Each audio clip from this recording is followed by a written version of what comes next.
என் பேர் நட்னாஸ்ரீ. நான் பிகோசி college of எஜுகேஷனில் படிக்கிறேன். அதுக்கப்புறம் என்னோடய துறை வந்து ஃபிசிக்கல் சயின்ஸ். இப்போ இது வந்து என்ன மினியேச்சர் அப்படின்னா, வரையாடுகளை வந்து நம்ம பாதுகாக்கணும் அப்படிங்கிறத மையப்படுத்தி நாங்கள் பண்ணியிருக்கோம். முதல்ல வந்து இதில் மலை, அதுக்கப்புறம் வரையாடு எல்லாமே இருக்குது. இது வந்து அதோட வாழ்விடம். இப்போ வந்து இந்த மனுஷன் வந்து இந்த மரத்தை வந்து வெட்டுறனால அதுக்கு வந்து பாதிப்பு ஏற்படுது. அதனால நம்ம வந்து வரையாடுகளை வந்து எவ்வளோ முடியுமோ அவ்வளோ தூரம் வந்து நம்ம நல்லா வந்து பாதுகாக்கணும். ஏன்னா இது வந்து நம்மளோட மாநிலத்தோட விலங்குங்கிறனால அக்டோபர் 7ஆம் தேதி வந்து நம்ம வரையாடு பாதுகாக்கிற தினமாக வந்து நம்ம கொண்டாடுறோம். My name is Angel Silchia. My department is Physical Science. My college name is VOC College of Education. My name is John Stirva. My college name is VOC College of Education. Section A, Department of Physical Science. I'm Rajna. I'm from VOC College of Education and I'm from Physics Department.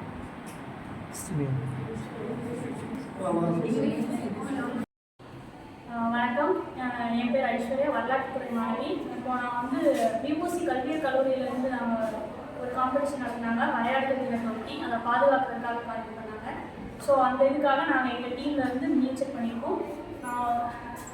என்னுடைய பேர் வந்து ஜெயமாரி, வரலாற்றுத்துறை முதலாம் ஆண்டு BA. என்னுடைய பெயர் S Shenbagapriya, ஆங்கிலத்துறை மாணவி, முதலாம் ஆண்டு. என்னோட பேர் பத்மாதேவி, வரலாற்றுத்துறை மாணவி, ஃபர்ஸ்ட் இயர். நாங்கள் எதுக்காக இந்த மினியேச்சர் ஃபஸ்ட்டு க்ரியேட் பண்ணியிருக்கோம்னா, வரையாடுகள் வந்து இப்போ அவங்களோட கவுண்டிங்லாம் பார்த்தோம்னா ரொம்ப கம்மியாகிட்டே இருக்குது. ஸோ அதை பாதுகாக்கணும் அப்படிங்கிற ஒரு அவேர்னஸ் க்ரியேட் பண்ணுறதுக்காக பண்ணியிருக்கோம். இது நாங்கள் என்ன பண்ணியிருக்கோம்னா, மேற்கு தொடர்ச்சி மலையில் தான் நம்ம நீலகிரி வரையாடு இருக்குது. ஸோ அந்த இதை வந்து நாங்கள் மேற்கு தொடர்ச்சி மலையில் தான் நாங்கள் ஒரு மினியேச்சர் மாதிரி பண்ணியிருக்கோம் அந்த விளையாட்டை. இதில் நாங்கள் எல்லாருமே பார்ட்டிசிபேட் பண்ணி, அதாவது எல்லாரோட கோஆப்ரேஷனோட தான் சேர்ந்து பண்ணியிருக்கோம். இதில் எல்லாரோட பங்குமே இருக்குது. இந்த விளையாட்டை வந்து 1963 வந்து ஃபஸ்ட்டு கணக்கெடுத்தாங்க. அப்போ இருந்த கணக்கு அந்த எண்ணிக்கையோட இப்போ உள்ள எண்ணிக்கை வந்து வெறும் 1000 தான் இருக்குது. ஸோ அதை பாதுகாக்கணும் அப்படின்னு சொல்லிட்டு 2023 கூட நம்ம தமிழக அரசு வந்து ஒரு புதுசாக ஒரு திட்டம் ஆரம்பிச்சிருக்காங்க. அது மூலமாவது இன்னும் கூட கொஞ்சம் விளையாடுகளை வந்து நம்ம பாதுகாக்கணும்னு சொல்லிட்டு நாங்கள் என் பேர் ஞானப்பிரியா. நான் வந்து பிஓசி கல்வியல் கல்லூரியில் படிக்கிறேன். முதலாம் ஆண்டு. எந்த ஒரு கருத்தில் பண்ணியிருக்கோம்னா, வரையாடு வந்து நம்மளோட மாநில விலங்கு, அது வந்து இப்போ வர வர அழிஞ்சிட்டே போகுது, அதை பாதுகாக்கணும் அப்படிங்கிற கருத்தில் வந்து நாங்கள் பண்ணியிருக்கோம். வரையாடோட தினம் வந்து அக்டோபர் 7ஆம் தேதி கொண்டாடுறாங்க. அந்த இது வரையாடு அழிஞ்சிட்டு வர்றதுனால அதை பாதுகாக்கிறதுக்காக தமிழக அரசு வந்து அக்டோபர் 13, 2024 வந்து பாதுகாப்பு சட்டம் வந்து போட்டிருக்கிறாங்க. இதில் நிறையா வந்து நம்ம காடுகளை வந்து அழிக்கிறதும் விலங்குகளை அழிக்கிறதுனால வந்து அதோட இனம் வந்து அழிஞ்சிட்டு போகுது. அதனால் எப்போவுமே காடுகளை வந்து பசுமையாக வச்சுக்கணும். முடிஞ்சளவு நம்மளால் எவ்வளோக்குள்ள நம்ம விலங்குகளுக்கு எவ்வளோக்குள்ள நம்மளால் உதவி பண்ண முடியுமோ அதெல்லாம் பண்ணணும். எங்கே அந்த மாதிரி இதை வந்து நம்ம வந்து பயன்படுத்தக்கூடாது. அந்த ஒரு கருத்தில் வந்து நாங்கள் பண்ணியிருக்கோம். என் பேர் பானுப்பிரியா. நான் யூனிவர்சிட்டி கல்வியல் கல்லூரியில் முதலாம் ஆண்டு படிக்கிறேன். என் பேர் செல்வநந்தினி, விஓசி கல்வியல் கல்லூரியில் முதலாம் ஆண்டு தமிழ். என் பேர் பாதரி. நான் விஓசி கல்லூரியில் கல்வியல் படிக்கிறேன், வேதியியல் துறை.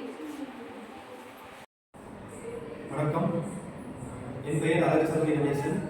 வாவு சிதம்பரம் கல்லூரி கல்வியியல் கல்லூரியில் ஆங்கிலத்துறை படித்து வருகிறேன். வருகின்ற அக்டோபர் 7ஆம் தேதி தமிழக வரையாடு தினத்திற்காக எங்கள் கல்லூரியில் வந்து இந்த மினியேச்சர் ஆர்ட் என்ற தலைப்பில் வரையாடுகளை பற்றிய ஒரு சில மினியேச்சர் ஆர்ட் செய்திருக்கிறோம். அதில் ஒரு குழுவில் நாங்கள் 4 பேர் பங்கேற்கின்றோம். எனது தோழர்கள் அவர்களை பற்றி அறிமுகம். என்னோட பேர் ராகவன். என்னோட பேர் ராகவன். நான் வந்து விலங்கியல் துறையில் படிக்கிறேன். இப்போ இது வந்து அக்டோபர் 7 வந்து வரையாடுகள் தினம். இது எதுக்காக வந்து மாற்றம் பண்ணியிருக்கோம்னா, இப்போ வந்து இந்த வரையாடுகளோட எண்ணிக்கை வந்து கம்மியாகிட்டே வருது. இதை வந்து பாதுகாக்கிறதுக்காண்டி நம்ம இந்த காம்படிஷன் வந்து எல்லா இதுலேயுமே என்னோட பேர் எப்படியா நான் வரலாற்றுத்துறை இந்த வரையாடு வந்து நம்ம சங்க காலத்துலேருந்தே வந்து வரையாடுகள் வந்து ஒரு வாழ்ந்து வருது. அதாவது நம்ம சங்க இலக்கியங்களில் சிவபரி காலத்தில் சீதா சிந்தாமணியில் எல்லாருக்குமே நம்ம வரையாட பற்றின பாடல்கள்லாம் வந்து இடம்பெற்றிருக்கு. அந்த வரையாடு வந்து எந்த இடத்துல வாழணும்னா அந்த மேற்கு தொடர்ச்சி மலைப்பகுதியில் தான் வாழும். அதாவது கடல் மட்டத்திலிருந்து 4000 அடி உயரமான இடத்துல வந்து வரையாடுகள் வந்து வாழ்ந்துருக்கு. நீலகிரி மலைகள் வந்து இந்த இங்கிலீஷில் வந்து இது வந்து நீலகிரி தார் அப்படின்னு சொல்லுவாங்க. பேரே வந்து நீலகிரி வரையாடு அப்படின்னு தான் வரும். நம்ம இந்த கான்செப்ட் என்ன பண்ணியிருக்கோம்னா, ஒரு மேற்கு தொடர்ச்சி மலையில் இந்த வரையாடு வந்து மலை உச்சியில் தான் வந்து இருக்கும். மலை உச்சியில் ஒரு வரையாடு வைக்கிற மாதிரி, கீழே நிறைய வரையாடு வைக்கிற மாதிரி பண்ணியிருக்கோம். இன்னொன்று வந்து வரையாடுல வந்து ஆண் வரையாடு, பெண் வரையாடு நீங்கள் வந்து பிரிப்பாங்க. ஆண் வரையாடுகள் பார்த்தீங்கன்னா அந்த முருகில் வந்து கருப்பு கலர் போர்டும் மஞ்சள் கலர் போர்டும் அதை வந்து எடுத்து காட்டியிருக்கோம். பெண் வரையாடுகள் பார்த்தீங்கன்னா முருகில் வந்து மஞ்சள் கலர் மட்டும் தான் இருக்கும். அதை வச்சு நம்ம ஆண் வரையாடு, பெண் வரையாடுகளை கண்டுபிடிக்கிறோம். அதே மாதிரி பெண் வரையாடு வந்து கொஞ்சம் மெல்லிஸாக இருக்கும். ஆண் வரையாடு வந்து அதோட 2 மடங்காக கொஞ்சம் நடிமான இருக்கிற மாதிரி இருக்கும். அதே தான் யூஸ் பண்ணியிருக்கோம். இதில் வந்து 3 வரையாடு நிற்கிற மாதிரி காமிச்சிருக்கோம். ஒரு அடர்ந்த காடு, அதில் வந்து ஒரு மேற்கு தொடர்ச்சி மலை, அந்த மலை உச்சியில் வரையாடு வந்து இருக்கிற மாதிரி காமிச்சிருக்கோம். இந்த வரையாடு வந்து இப்போ வர்ற காலத்தில் பார்த்தீங்கன்னா 100% தான் வரையாடோட வாழிடம் வந்து இருக்கிற மாதிரி எடுத்து பேசியிருக்காங்க. வரையாடு வந்து அழிந்து கொண்டே வருதுன்னு சொல்லுவாங்க. ஒவ்வொருத்தரும் அவங்களோட ஒவ்வொரு மொழியிலும் அவங்களோட சுய லெவலுக்காக நம்ம காட்டை அழிக்கிறது, மரத்தை அழிக்கிறது, அந்த மாதிரி காரணத்தினால தான் இந்த இடத்தெல்லாம் நம்ம அழிக்கிறதுனால அந்த வரையாடோட வாழிடமும் வந்து குறைஞ்சிட்டே வருது. நம்ம அதெல்லாம் பண்ணக்கூடாது.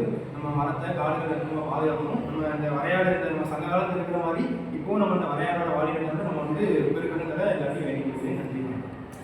சூப்பர். அனைவருக்கும் வணக்கம். தமிழக வரையாடு தினத்தை முன்னிட்டு வந்து இந்த காலேஜில் வந்து காம்படிஷன் வந்து வச்சுருந்தாங்க. வரையாடை பற்றி மினியேச்சர் செய்கிற காம்படிஷன் இது. அண்டு மை நேம் இஸ் வந்து ஜெனிஸ் அபிஷேக், முதலாம் ஆண்டு இயற்பியல் துறை. எனது பேர் சேதுமாதன், நான் கணிதத்துறை மாணவன். எனது பேர் டி ஹரிநாராயணன், உயிர் அறிவியல் துறை. எனது பேர் அக்டோபர் 7 வந்து வரையாடு தினம். இப்போ பார்த்தீங்கன்னா வரையாடுகள் வந்து ரொம்பவே கம்மியாக வந்துட்டு இருக்கு, கம்மியாக ஆகிட்டு வருது. பிகாஸ் ஃபாரஸ்ட்டை வந்து நம்ம அழிக்கிறது, காடுகள் எல்லாம் போடுறது, அதோட வாழிடத்தை வந்து நம்ம ஆக்கிரமிக்கிறதுனால வரையாடுகளோட எண்ணிக்கை இப்போ கவுண்ட் வந்து 1000 அப்படின்னு மினிமம் கவுண்ட்டுக்கு வந்துருச்சு. அதாவது அழியக்கூடிய ஒரு நிலைமைக்கு வந்துருச்சு. அதை பாதுகாக்கணும் அப்படிங்கிறதுக்காக தான் இந்த கான்செப்டில் நாங்கள் வந்து மினியேச்சர் ரெடி பண்ணியிருக்கோம். தென் இரவைக்குளம் நேஷ்னல் பார்க், அப்புறம் பழனி ஹில்ஸ், அதுக்கப்புறம் ஆடைமலை ஹில்ஸ், இங்கெல்லாம் வந்து கன்சர்வேஷன் ப்ராஜெக்ட் நடக்குது. தேங்க்யூ.